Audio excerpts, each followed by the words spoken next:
You have just heard the roar of a leopard, Africa's Prince of Stealth, and the subject of this episode of Our Wild World. Welcome to Our Wild World. I'm your host, Dr. John David Alferts. I've been an educator for over 38 years, serving as an adjunct professor, superintendent, principal, and teacher. Whenever we can, my wife Christina, also an educator, and I are trekking into the wild to see our two-legged, four-legged, and winged friends in the animal kingdom. Together we've been entertained by a mountain gorilla in the impenetrable forest as she played on the stomach of her napping silverback dad. We've been startled by the thunderous roaring of two aggressive hippos in the Okavango Delta as they fought behind our tents, shaking the ground as they did so. We've had a curious African lion lie down outside our tent as she played with our tent bag. While hiking in the bush at Lake Tanganyika, I've come within 75 yards of an elephant family drinking from a stream. At Meru National Park in Kenya, Christina and I came eye to eye with a black mamba who lifted herself up just 12 feet from us, warning us that she was about to strike. After all my time in the bush, I have a story or two to tell. So it makes sense that I'm combining my passion for teaching with my passion for wildlife to launch Our Wild World, introducing listeners to, as the Lakota would say, Bitakuye Oyasen, or all our relations in the animal world. Each episode is meticulously researched and includes my first-hand observations from the bush. I think you'll find it's a podcast like no other. As you listen, be sure to check out our sister social media pages on Facebook, Instagram, X, and Blue Sky for photos and videos that Christina and I have taken of the wildlife featured in each podcast episode. And now, let's begin. Leopards have the widest range of any of the great cats and can be found in any landscape from sea level to 17,000 feet. Forest, mountain, savanna, desert, jungle. The leopard's range includes all of sub-Saharan Africa and west to the Kalahari Desert, and also into the Middle East, Iran, Pakistan, and Asia, China, India, Indonesia, and Nepal. Leopards may live in close proximity to human settlements, without people even detecting their presence. Leopards are closely related to lions and tigers, but are significantly smaller. Male African lions typically weigh between 330 to 550 pounds, 150 to 250 kilograms, while male leopards generally weigh far less, typically 68 to 159 pounds, or 30.9 to 72 kilograms on average. Pound for pound, though, the leopard is believed to be the strongest of the big cats. Unlike lions, leopards have to learn to be completely self-sufficient, hunting, raising their cubs, and finding shelter completely on their own, without the help of a pride. The body length of a leopard ranges from 3.4 feet to 6.6 feet, or 1 to 2 meters. A large male leopard is still smaller than a female lioness. Female leopards are smaller, but still weigh in at 45 to 95 pounds, 20.5 to 43 kilograms, about 2/3 less than a male leopard. The leopard has a large head compared to the rest of its body, a powerful torso, short limbs, and a long tail that aids in the leopard's balance. The leopard has absolutely beautiful markings with black spots that form unique groupings called rosettes on the back and flanks. Some leopards are born with black spots that appear almost solid and are hard to distinguish. These black leopards are called black panthers. Leopards are very shy animals and are seldom seen. Perhaps because of this, they have not been studied by ethologists as much as other African wildlife. For the most part, leopards live solitary lives. Females and males will tolerate each other in overlapping ranges, but will still hunt and live independently, coming together only to mate.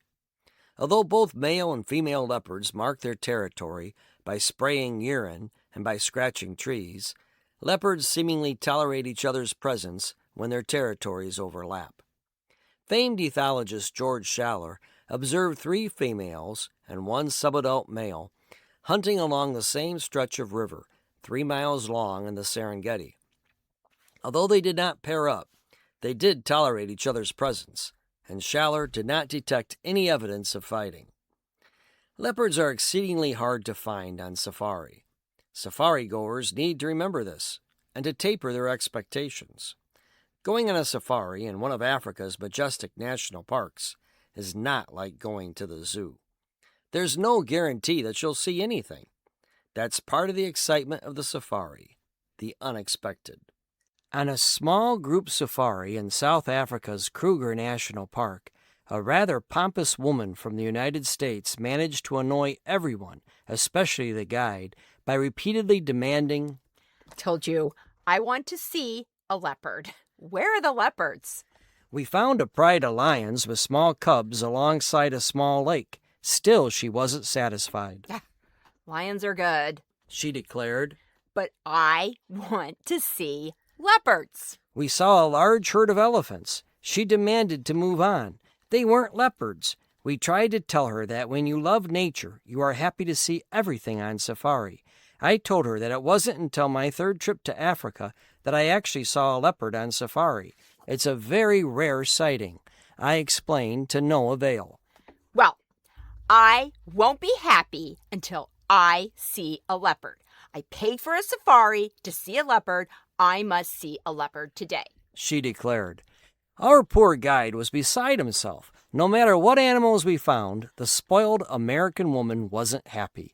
Not surprisingly, we never saw a leopard. Although she might not have realized it, that was probably a good thing for the American woman. If we had seen a leopard, I think about half of our group, myself included, would have thrown her off the Land Rover so that she could have had her own close encounter with the leopard. She must have been so disgusted that she canceled the rest of her safari.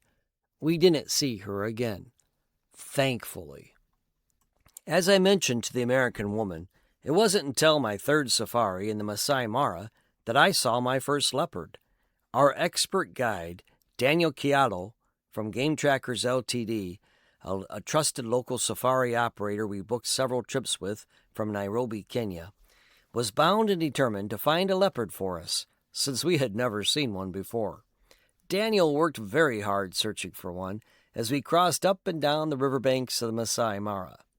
Honestly, I would have been just as content seeing lions and the elephants, but Daniel was determined, and I almost wanted to see one for him as much as for us.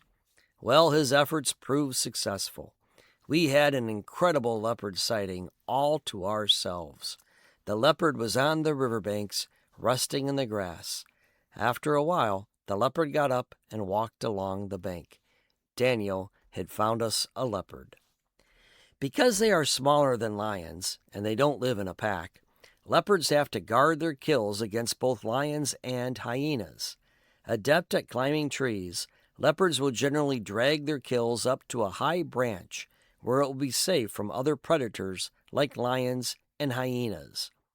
Utilizing their sharp claws to dig into the tree's bark, leopards have been known to climb as high as 50 feet, 15 meters, up trees. As long as no other predator steals the carcass, a leopard may feed on it for up to 6 days. At Moremi Game Reserve in Botswana in 2019, on safari with Exodus, our guide Moses spotted a leopard high up in a tree with an impala kill. The leopard was napping alongside it. The impala had already been pretty well eaten. Its guts were hanging down from the limb. Leopards don't just use trees to sleep in and stash their food. They sometimes use the vantage point that trees offer to hunt their prey. The spotted coat of the leopard allows it to blend in with a tree.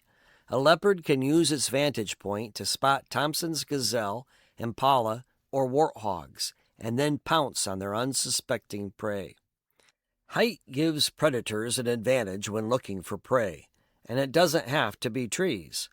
In Kenya's Meru National Park in 2022, a true jewel of a park with few tourists, we saw a leopard perched atop a rocky cliff. This leopard didn't appear to be hiding a carcass, but, rather, was using the rocky precipice as a good vantage point for studying the savanna below.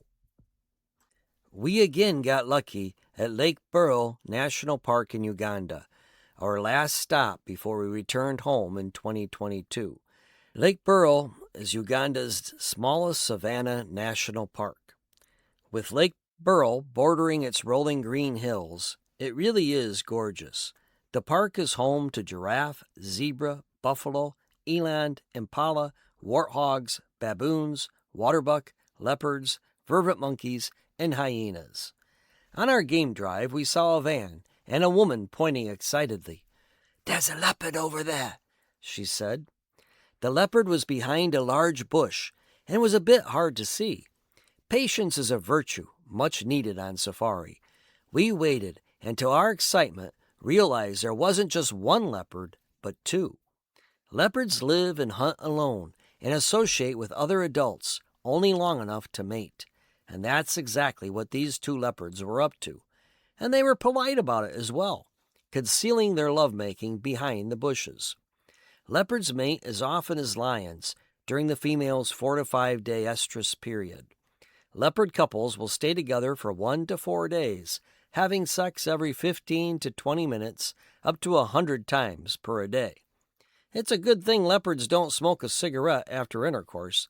They be smoking 5 packs a day during estrus.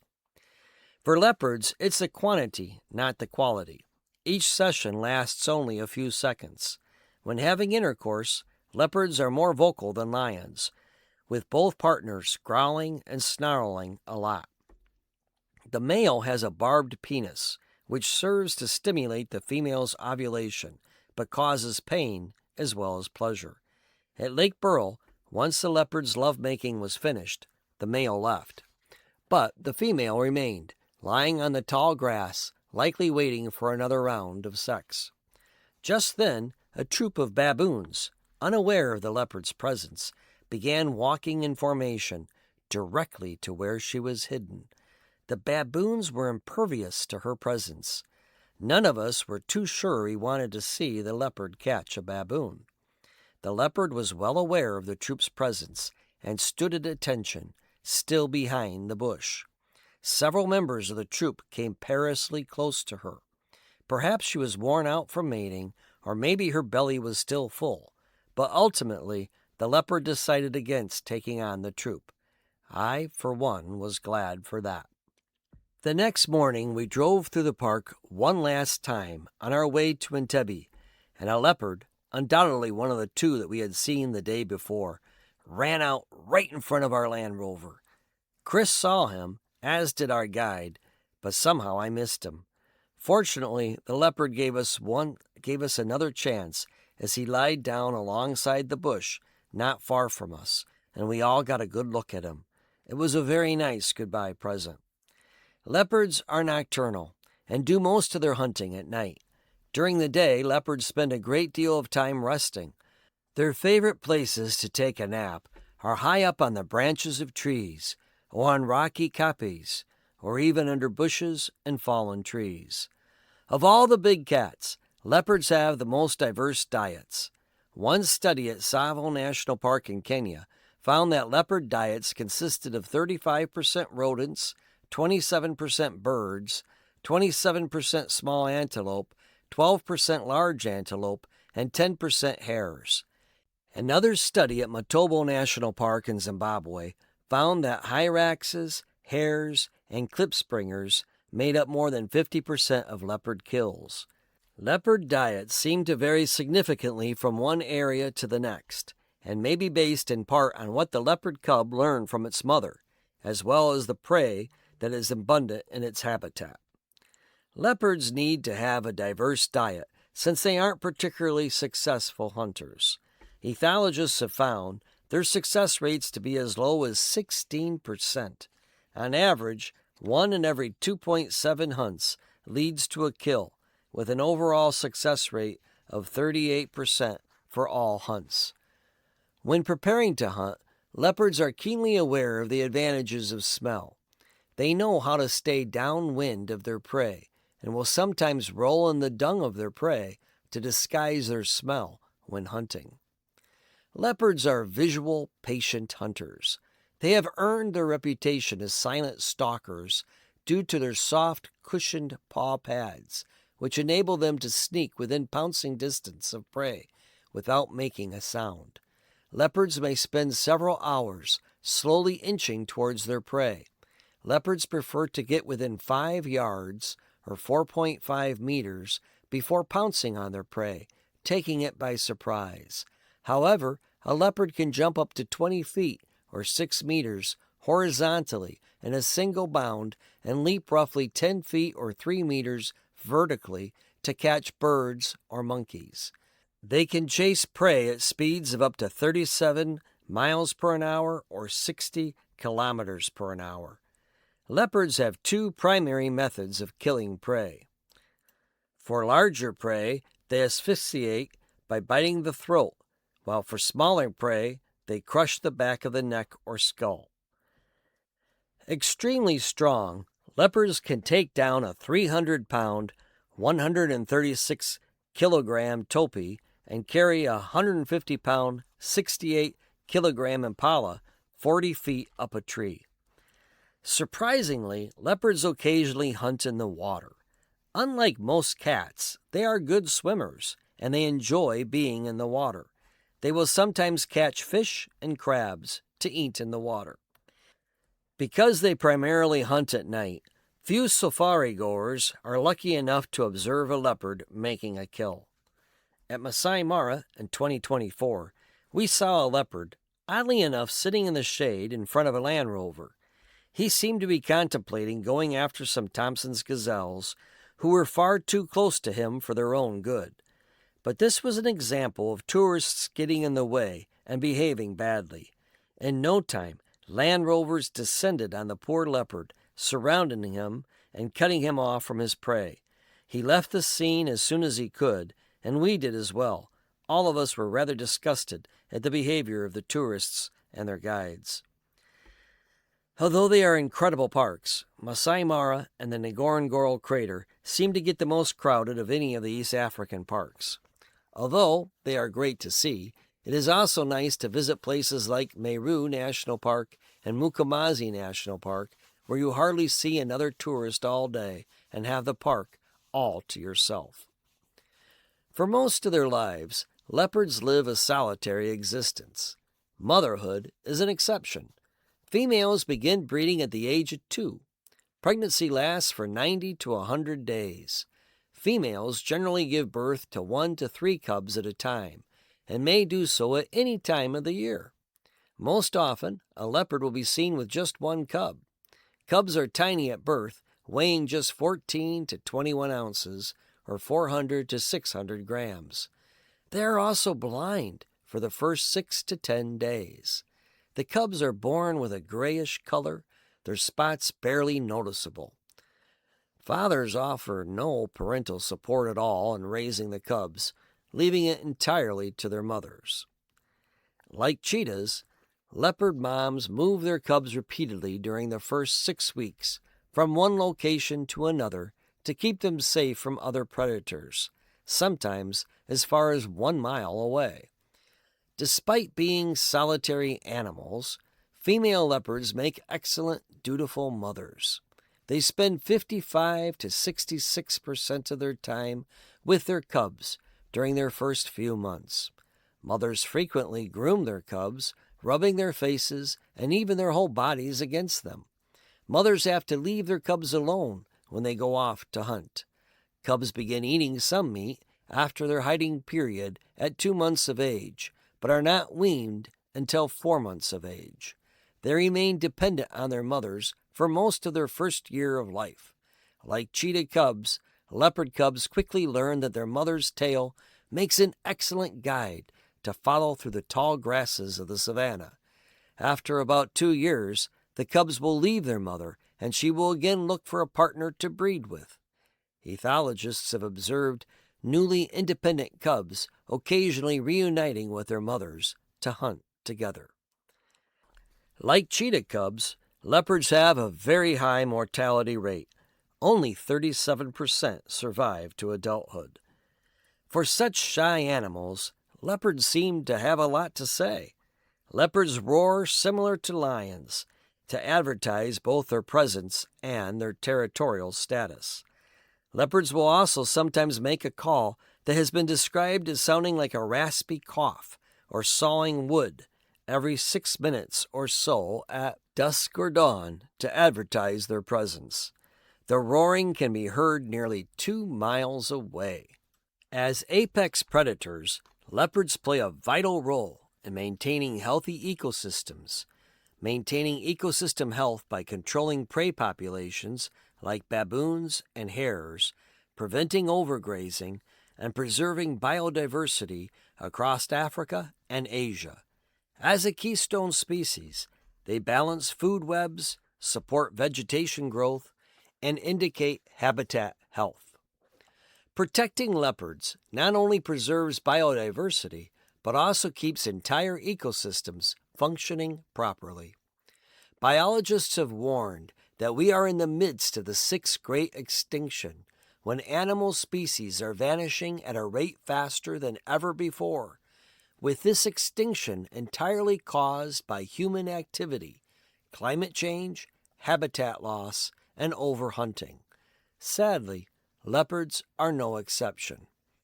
We have lost 30% of the world's leopards over the past 20 years, according to the International Union for Conservation of Nature, which now lists them as vulnerable. Leopards have disappeared entirely from 26 countries where they previously roamed. Subspecies, such as the Javan leopard, are critically endangered with just 319 left as of 2024.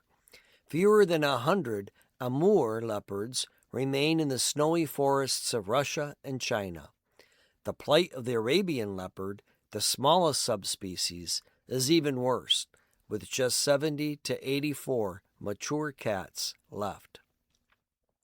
Habitat loss, human conflict, diminishing prey, climate change, and the ever-growing human population are the biggest threats to leopard populations in Africa and elsewhere. Not surprisingly, the suitable habitat range for leopards was reduced by the same percentage that leopard populations have declined by over the last 20 years, 30%. Without wildlife corridors connecting fragmented habitats, leopards and other species fall victims to inbreeding, further diminishing the species' chances for survival. The international trade in leopard pelts, teeth, bones, and claws has further endangered the species' survival. A poacher can get up to $3,000 for a leopard carcass. Sadly, there is an increasing demand to use leopard body parts in African cultural and spiritual rituals. Still, Dr. Andrew Stein of the University of Massachusetts Amherst has called leopards the ultimate survivors. He was quoted in National Geographic as saying, "People just assume that they're doing well, but the evidence shows that throughout most of their range, they are not. The fact that we're losing them tells us a lot about the broader challenges that we're facing in this world." For thousands of years, indigenous people have regarded animals as our brethren, our relations. They have understood that all living things have spirit and are capable of teaching us if we only watch and listen and allow ourselves to feel connected with them. Leopards teach us that we need alone time, especially in nature, to reflect upon our blessings as well as our shortcomings. Leopards remind us to pay attention to our feelings and to trust them as we pursue our goals with persistence. With the help of the leopard spirit, we can avoid danger by moving stealthily. We can also leap over life's obstacles. When leopards do come together with a mate, they are inseparable for several days and are romantic, giving lovers, just as we can be too.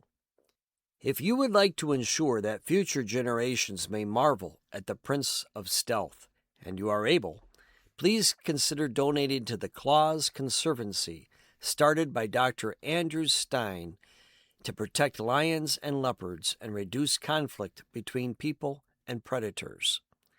The Wildlife Conservation Network is also a good choice because it partners with the Snow Leopard Conservancy, which is working to build community-based conservation to support the snow leopard's survival in the high mountains of Central Asia. If you do donate to these organizations, please mention this podcast. This podcast is entirely nonprofit, but by mentioning it to these organizations, they may help to promote it and increase our listeners and thus build greater awareness for our vanishing wildlife. This concludes our episode. Please be sure to check out our sister Facebook, Instagram, Blue Sky, or X pages for accompanying pictures my wife and I have taken in Africa. If you enjoyed this podcast, please be sure to like it, follow it, and leave us a review. Be sure to tell your friends. New episodes are released every 2 weeks on Tuesdays. Please join me again for Our Wild World. You can contact me anytime at ourwildworldshow@gmail.com. I'm also available to give talks on many of the animals featured in this series. You can download a flyer with my available talks from our Facebook page. The talks are free as long as they are within a 1-hour radius of Rockford, Illinois. I do suggest a minimum donation of at least $50 to a wildlife charity for each talk. Thank you for listening, and remember, every breath you take connects you with every other living being on this planet. You are a part of nature. Love it, protect it, and nature will never disappoint you, strengthening and healing you in return.